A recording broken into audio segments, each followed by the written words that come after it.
want to introduce myself. I'm John Campbell. I'm from Shelby County. On my left to your right is Matt Wilson from Madison County, and on my right to your left is Robert Holloway. That's the emphasizing. Yeah, I know, from Maury County.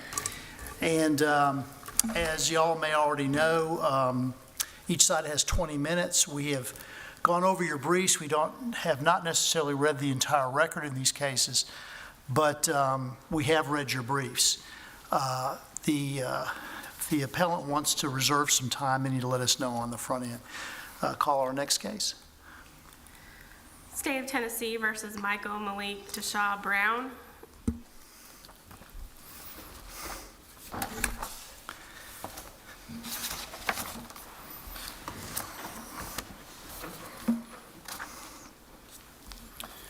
Good afternoon, Your Honors. May it please the court. Once again, Joshua Lady with the Appellate Public Defenders here on behalf of the appellant, Mr.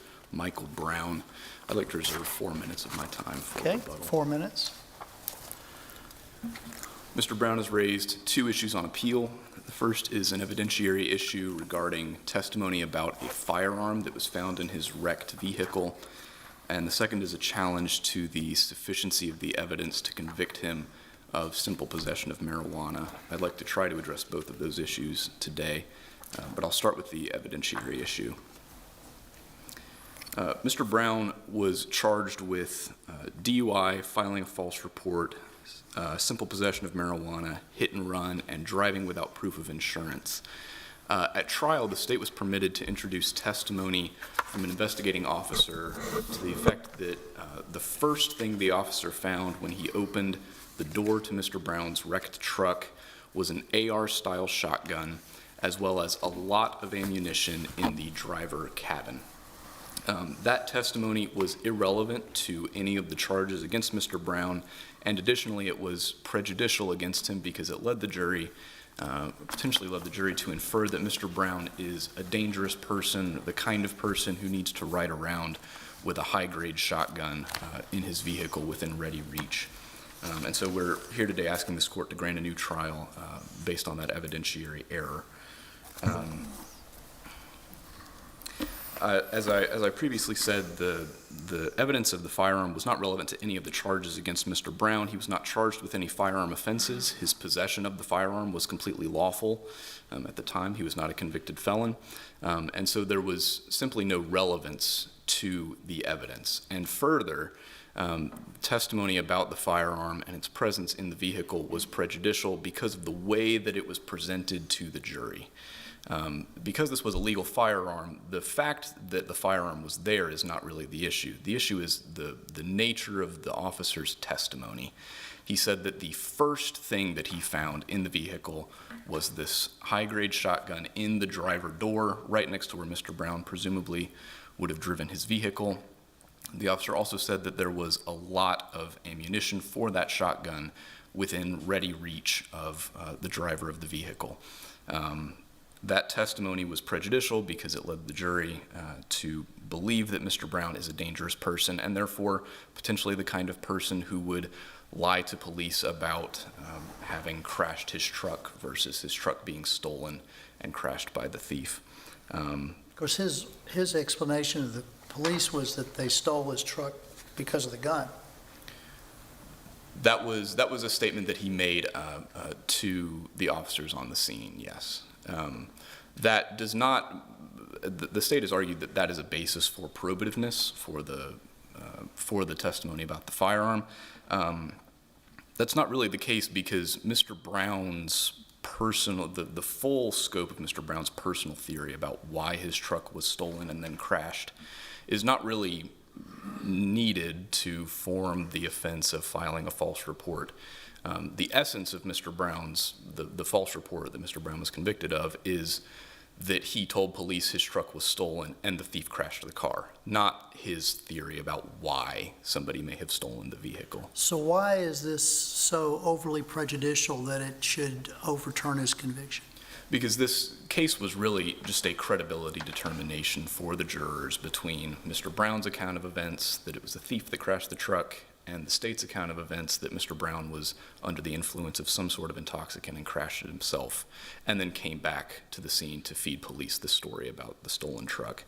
And because it was a credibility determination, anything that would have biased the jurors against Mr. Brown was going to be prejudicial. Why would this have biased the the jury, the fact that he had a shotgun in the car? The fact that he had a shotgun, a high-grade shotgun, right next to the driver's seat in the driver's side. Why do you say it was a high-grade shotgun? It's an AR-style shotgun. It's a heavy-duty weapon. It's not like a pistol that someone would carry, you know, for self-defense or something like that.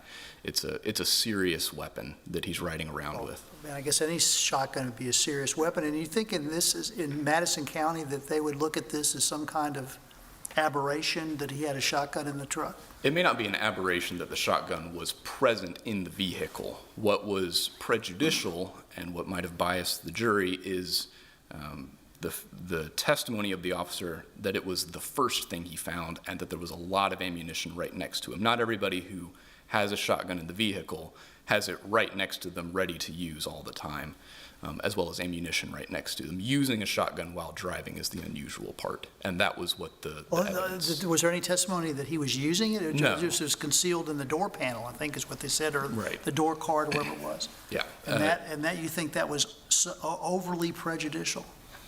Because, again, the nature of the case was already fairly close. They acquitted Mr. Brown of DUI, convicted him of these other counts, and so clearly the jury was weighing the issues, and anything that would have pushed them one way or another, there's a chance that it was prejudicial. If there are no other questions on the evidentiary issue, I'll move to the sufficiency regarding simple possession of marijuana. Tennessee law differentiates between illegal marijuana and legal hemp based on the THC content of a cannabinoid substance. Specifically, it requires the substance have a THC content of greater than 0.3% on a dry weight basis.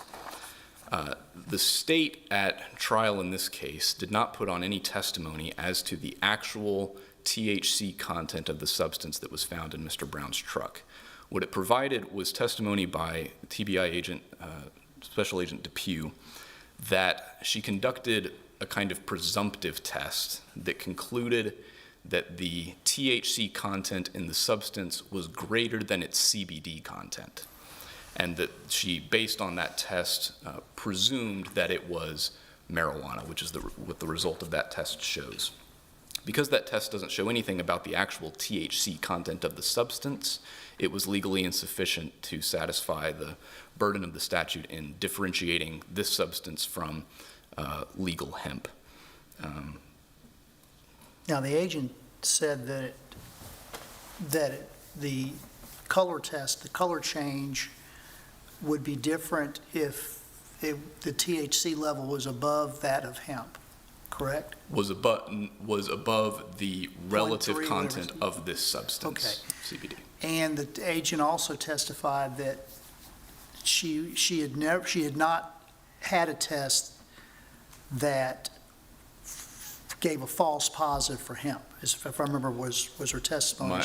She's not aware of any that have failed to identify the higher THC level versus hemp. Right. My recollection is she testified that she had never personally been involved in a case where a substance was later revealed to not be marijuana. Okay, and the jury heard all this testimony? Yes. Okay.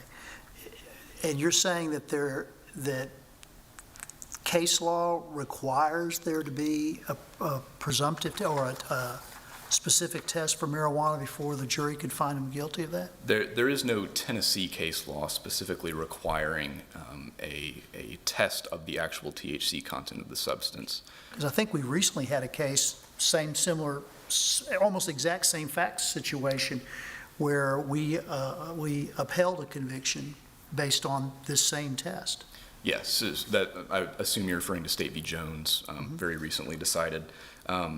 Jones is a similar argument to what we're making here. The facts are distinct, however, because in Jones, It wasn't just the testimony it was actually the same Special Agent Depew.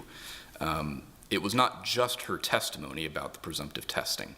There was also a lot of circumstantial evidence that supported the jury's conviction for simple possession of marijuana. In Jones, the defendant was found passed out in a turn lane at early hours of the morning.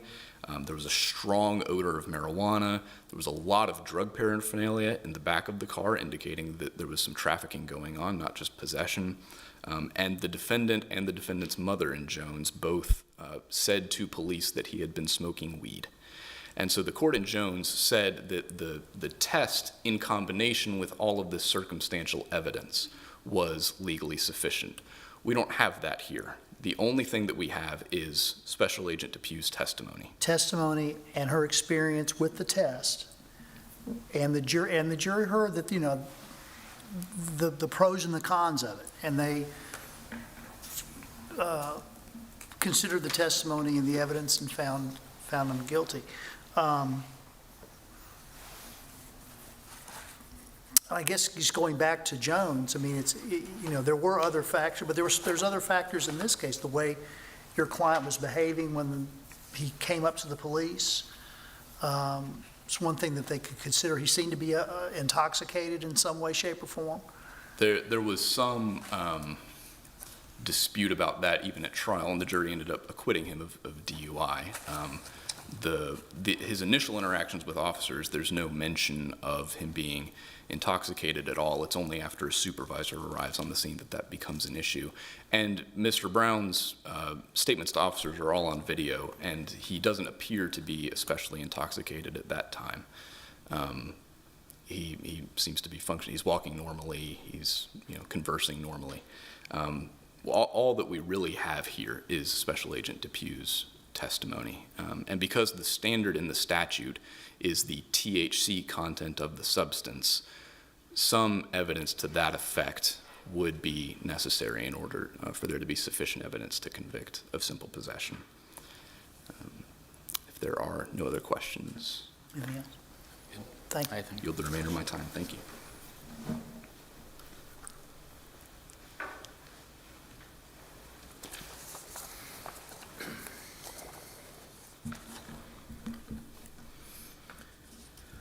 Good afternoon, Your Honors, and may it please the court. Ronald Coleman on behalf of the state, filling in for General Neff again. Before I dive into these, first of all, this court should affirm the judgments because the trial court properly exercised its discretion in allowing testimony of this firearm, and because the evidence was sufficient to establish that the green substance found in the defendant's truck was marijuana. Before diving into those issues, I'd like to provide a brief factual background to show what the jury was presented with. So on the evening of June 29th in 2022, officers responded to a report of a crash that involved downed power lines. Shortly after they responded to the scene, the defendant sort of walked up kind of from out of nowhere and randomly just told the officers that his car had been stolen. He then, without any prompting, pointed to the downed power lines that they had responded to and suggested that his truck was the one that probably did that damage. He then told officers that his truck was stolen when he left it running outside of his mother-in-law's house, and he agreed, or there was testimony that that house was, quote, far a ways away, a significant distance away. But he nevertheless happened to walk on foot to the scene of the crash relatively shortly after it had even occurred. Then officers found this truck in a nearby church parking lot. They found the defendant's wallet in the surrounding area. They searched the truck. They found a firearm in the door panel. Then they also found a homemade plastic bag, is how it was described, full of a substance that was later determined to be marijuana. And I think it's important to note with this firearm, officers who found the truck are in communication via radio with the officer who is at the scene with the defendant. And they say, we found this truck, it's a red F-150. We're going to look into it. We open it. Oh, we found this shotgun. And the defendant immediately responds, oh yeah, I ride with firearms because I'm legally allowed to carry. Just sort of responds to that. That's sort of par for the course and totally fine. And indeed posited, well, maybe they stole the truck so that they could steal this firearm. How far was the church parking lot where the vehicle was found from the crash site? I don't know if they specify. It's relatively close by, is what I understand. It's within walking distance, because another fact that officers notice is that to get from the church parking lot to the scene of the crime, you have to walk through some what appears to be high grass, I guess. And the defendant, sort of serendipitously, had grass stains on his pants as if he had walked from where the truck had been left. So with all that in mind, now we turn to first the evidentiary issue of the firearm. And the trial court properly exercised its discretion in admitting this. The defendant's claim is that this was inadmissible under Tennessee Rule of Evidence 403, which is a pretty high bar that where the trial court just has to balance the probative value of this and only excludes if that probative value is substantially outweighed by the risk of unfair prejudice. And so looking at those sort of two prongs, first, this had significant probative value. This showed a couple of different things. First, it was relevant. It went directly towards the defendant's credibility. He was on trial for making a false report to police officer, in fact, lying to them that his truck was stolen. And when he suggests, oh, they stole this truck to get to this firearm, and then that firearm is not stolen, it goes directly towards his credibility. It also helped, again, negated the idea that someone stole that truck but left a valuable, as my friend on the other side said, high-grade shotgun and didn't take it. And so that, again, goes directly towards the defendant's credibility.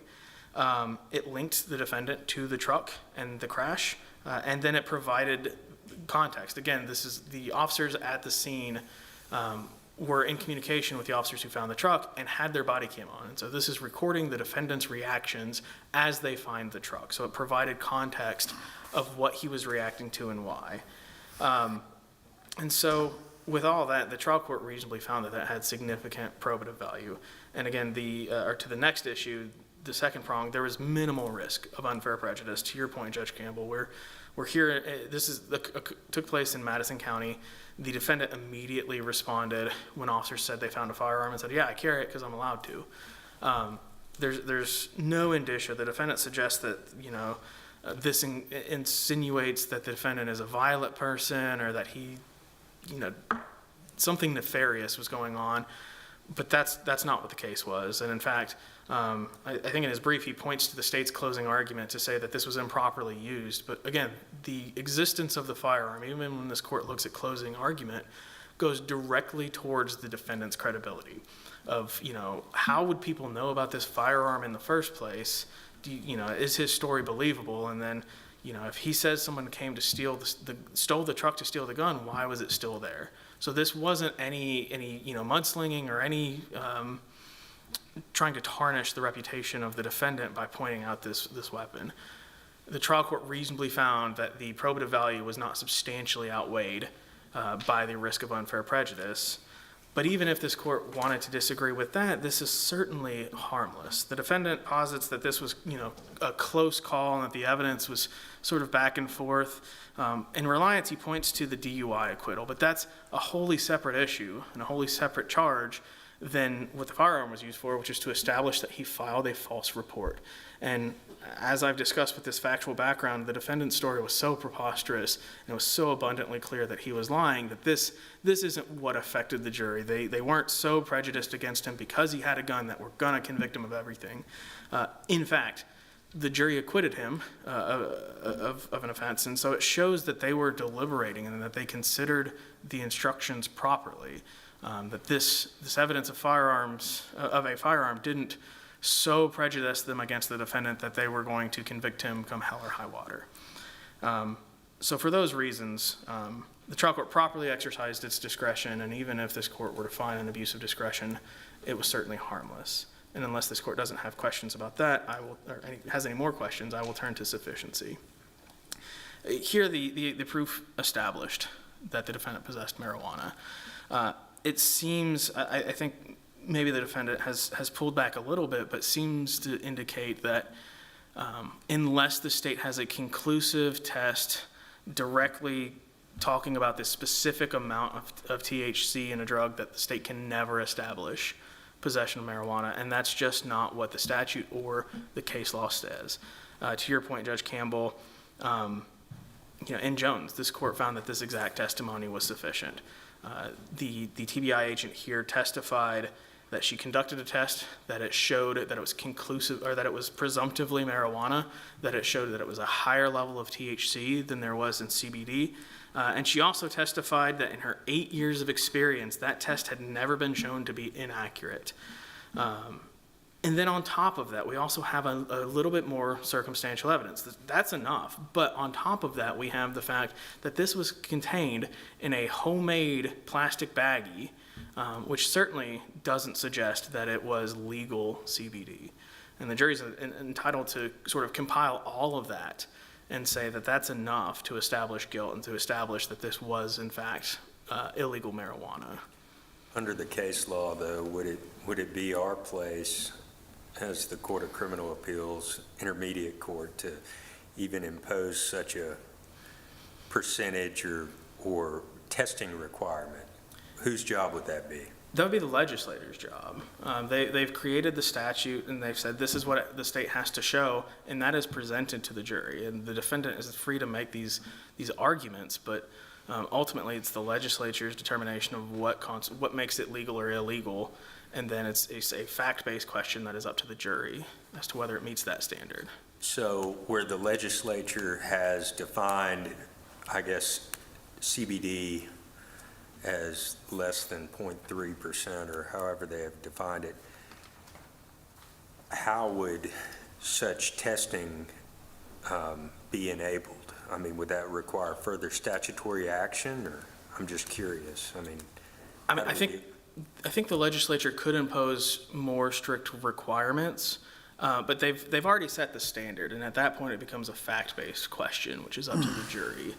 And so the standard is for it to be illegal marijuana, it has to have more than 0.3% THC by dry weight, I believe.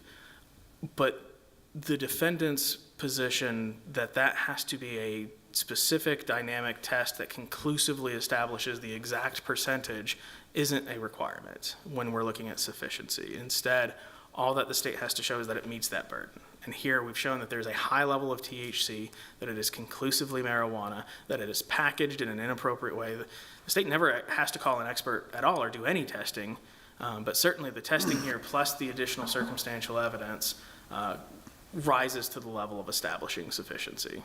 So the test is presumptive only. So based on the test, she can presume it's marijuana. Yes. And so a presumptive test is enough to prove beyond a reasonable doubt that this is marijuana. Yes. Especially here, and this court doesn't need to necessarily make that particular finding, because we have a presumptive test, we have additional testimony about her expertise and how that even when there's been further testing, that presumptive test has never been found to be inaccurate, has never been incorrect.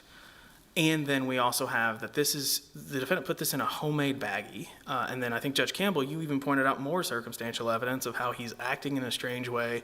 He appears to be intoxicated. At least one officer said he appeared to be intoxicated. And so when you sort of compile all of that, this court doesn't have to look at the narrow issue of whether this one presumptive test, conclusively says that there's the right amount of THC. Instead, when we're looking at this under the lens of sufficiency, it can say that this test, plus the agent's testimony about the accuracy of that test, plus all of this additional circumstantial evidence, certainly proves that it's marijuana beyond a reasonable doubt. Unless this court has any further questions, again, we ask that you affirm the judgments. Thank you.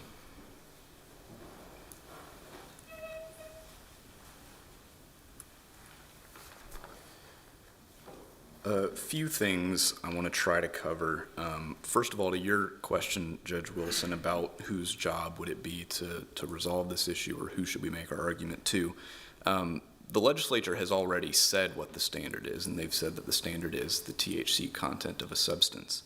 The problem is really with the TBI's testing policies. Their current policy is they do not perform actual testing of the THC content of a substance if it's misdemeanor amounts of the substance. It's only when it gets beyond that that they test the THC content.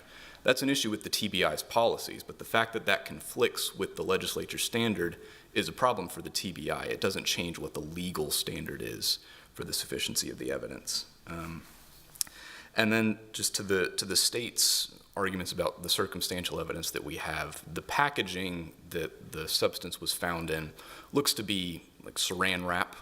The substance is wrapped in saran wrap, which does not necessarily mean that it's illegal. It could be that he purchased it legally and then took some smaller amount than what he purchased to have with him on the go. But you agree that is a factor that the jury could consider? The jury could consider that. It's hit or miss which way it should go. And then also to Agent DePue's testimony about she'd never seen these tests be wrong before. We don't know how often these tests are double-checked with the actual THC content. That was not ever put in. So it could be that these tests that she's performed have been wrong. We just don't know because the THC content has not been tested. If there are no further questions, Anything else?